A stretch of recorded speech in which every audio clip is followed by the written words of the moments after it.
आज की वीडियो में एक ऐसे टॉपिक पर बात करेंगे जिससे आज की हमारी युवा पीढ़ी में से 90% लोग ग्रसित है, जिसकी उन्हें नॉलेज तक नहीं है। ये एक ऐसी बीमारी है जिसमें इंसान अपना कीमती वक्त कैसे बर्बाद कर देता है उसे खुद पता नहीं चलता। अगर आप इस वीडियो को अंत तक देखते हो तो आप अपने जीवन की एक ऐसी बीमारी खत्म कर लोगे जो कि धीरे धीरे आपको खत्म कर रही है। कल्पनाशीलता। अक्सर हमें विद्यार्थी जीवन से ही सिखाया जाता है कि इंसान को कल्पनाशील होना आवश्यक है। कल्पनाशीलता इसका अर्थ होता है कि कोई भी कार्य करने से पूर्व उसके परिणामों की कल्पना करना चाहिए ताकि हमें आंशिक नुकसान न हो और हमें उसकी अच्छी समझ हो जाए। धीरे धीरे उसी कल्पनाशीलता ने ओवर थिंकिंग का रूप ले लिया, अर्थात हमेशा कल्पना रूपी जीवन जीना। मैं आपको एक छोटा सा वाक्य बताता हूँ जो खुद मेरे साथ घटित हुआ। अगर आप इसे अच्छी तरह समझ जाओगे तो आपके मन में ओवर थिंकिंग को लेकर कोई भी सवाल बाकी नहीं रहेगा। यह वाक्य उस समय का है जब मैं स्कूल लाइफ में था और उस समय मुझे ओवर थिंकिंग के बारे में जरा सी भी जानकारी नहीं थी। उस समय मैं एक रूममेट के साथ रहता था। मैंने 3-4 दिन में नोटिस किया कि मेरा रूममेट अकेला रहना पसंद करता है और कल्पनात्मक जीवन जीना भी। अक्सर वो कल होने वाली सारी बातों को लेकर आज ही अपने मन में कल्पना कर लेता था। अक्सर उसका किसी के साथ भी झगड़ा होता था तो उसे लेकर मन में कल्पना कर लेता था कि वह उससे बात नहीं करेगा, अगर उसके सामने जाएगा तो उसके साथ कैसा व्यवहार करेगा, अगर उसके साथ मारपीट करेगा तो उसका क्या प्लान होगा। उस समय उसके चेहरे के हाव भाव देखकर लगता था कि जैसे उन सारी बातों को अभी रियल में पेश कर रहा हो।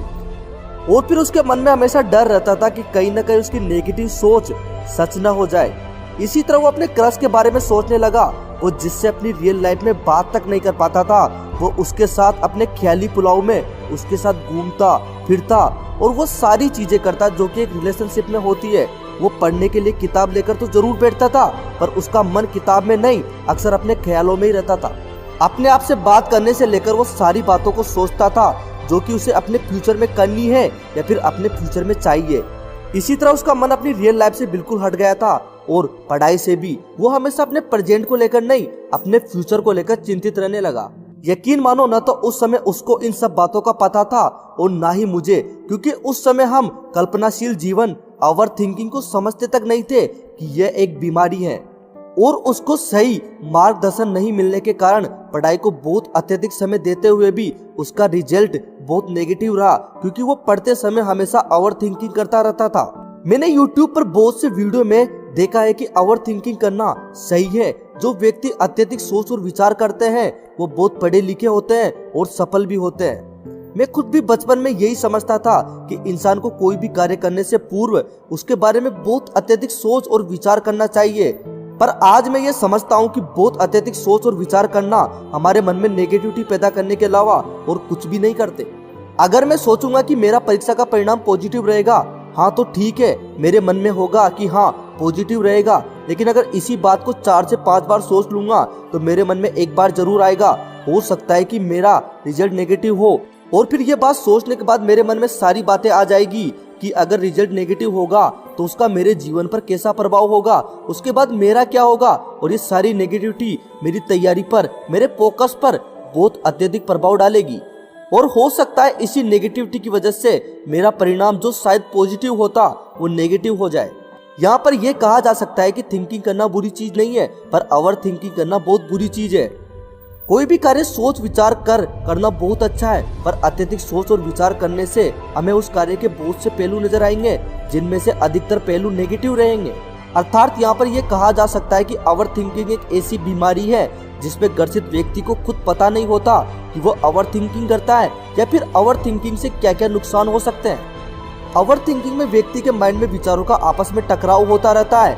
इस कारण उस परिस्थिति में न व्यक्ति अपने फ्यूचर के बारे में अच्छे से सोच पाता है और न ही अपने प्रेजेंट को अच्छे से मैनेज कर पाता है। उसकी हर क्षेत्र में क्षमता बहुत हद तक कमजोर हो जाती है और इसका नतीजा ये होता है कि इंसान को हर क्षेत्र में असफलता मिलती है।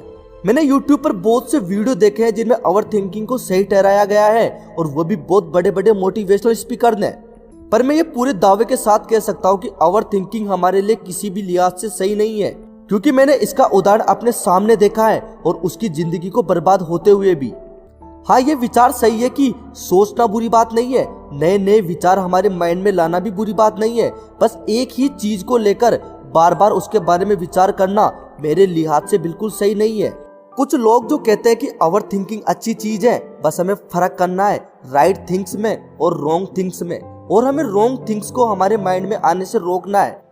मैं आपको एक छोटी सी बात बताना चाहता हूँ। अगर आप किसी सुनसान और डरावनी जगह से गुजर रहे हो, आपके मन में बुरे बुरे ख्याल आ रहे हो, तो क्या आप उन्हें रोक सकते हैं? क्या उस समय आप अपने मन में अच्छे ख्याल ला सकते हो बुरे ख्यालों को निकाल कर? नहीं ना। तो फिर राइट और रॉन्ग थॉट्स में फर्क कैसे करे? जब इंसान ओवर थिंकिंग करता है तो रॉन्ग थॉट्स को रोकना नामुमकिन है। और जहाँ तक मैंने रिसर्च की है, ओवर थिंकिंग में इंसान 90% रॉन्ग थॉट सोचता है या फिर नेगेटिव बातें। तो फिर यहाँ पर बात आती है कि ओवर थिंकिंग को कंट्रोल कैसे किया जाए। आपको ये आदत धीरे धीरे लगी है, उसी प्रकार इसे छोड़ना भी बहुत मुश्किल है। इसको धीरे धीरे ही आप कम कर सकते हो। आप अपने थॉट्स पर कभी कंट्रोल नहीं कर सकते, इनका बनना नेचुरल है। आप अपने माइंड को डाइवर्ट कर सकते हैं ताकि वो ओवर थिंकिंग नहीं करे। जो चीजें गुजर चुकी है उनके बारे में सोचना बिल्कुल बंद कर दे। कुछ समय के लिए अपने प्रेजेंट पर पूरा फोकस रखे। अगर हमसे कोई गलती हो जाती है तो उसके बारे में बिल्कुल नहीं सोचे, खुद को माफ करना सीखे। अपने मन में कोई भी बात नहीं रखे। अक्सर इंसान अपने मन में कोई बात रखकर उसका मनन करता है, जो कि ओवर थिंकिंग का एक रूप है। अच्छी अच्छी बुक्स को पढ़ना प्रारंभ कर दे, उससे आपकी थिंकिंग पावर पॉजिटिव रहेगी। अपना ध्यान हमेशा अपने काम पर केंद्रित रखे और खुद को बिजी रखे, क्योंकि अगर आपका माइंड खाली रहेगा तो उसमें विचार तो आते रहेंगे, और आप खुद को बिजी रखोगे तो आपका माइंड पूरा काम पर फोकस करेगा, ना कि थिंकिंग पावर पर। और कहते हैं ना कि खाली दिमाग शैतान का घर होता है। दोस्तों, अगर आपको ये वीडियो अच्छा लगा हो तो कमेंट करके जरूर बताइए। और अगर आप भी ओवर थिंकिंग से ग्रसित हैं और इसको पूर्णतः कैसे मिटाया जाए, इसके ऊपर एक और वीडियो बनाया जाए, तो कमेंट में जरूर बताइए। धन्यवाद।